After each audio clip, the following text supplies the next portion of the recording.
हम पूनम कर अपन मिथिला अपन मैथिली चैनल में सबके प्रणाम करै छी।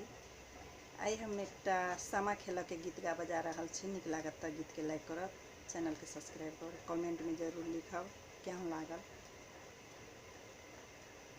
डालल बहार भेली बहिनों से बरे की बहिनों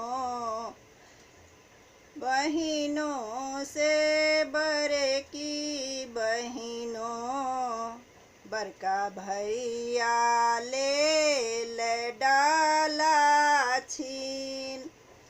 सुनु राम सजनी,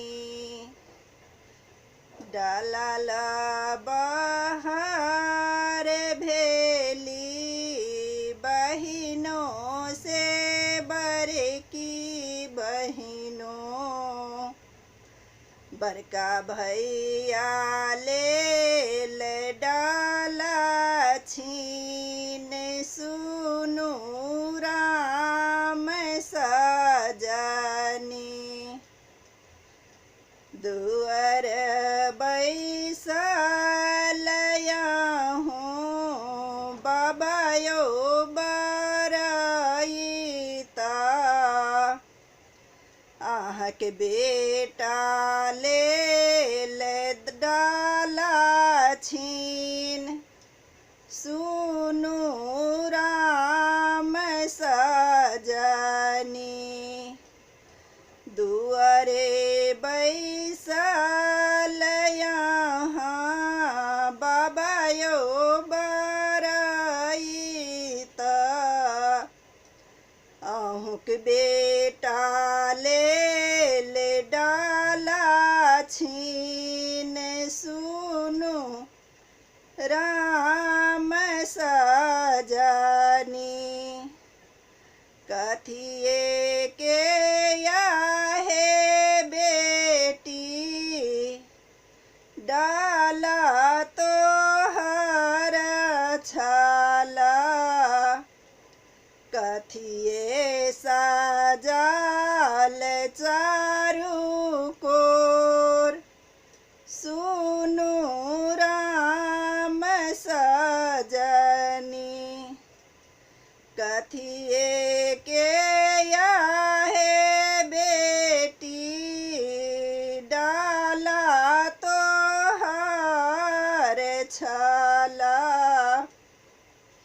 कथिए साजाल चारू कोर।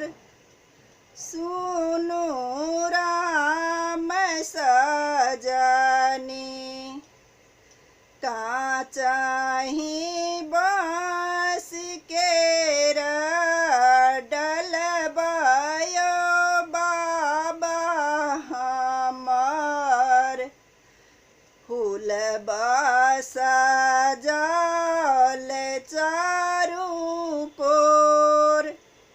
सुनु राम सजनी, काचाही बाँस केर डलबयो बाबा हमर, फूलबा सजल चारू कोर। सुनु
छोटे की नदिया कर बदान सुनु राम सजनी घोरे बचरहना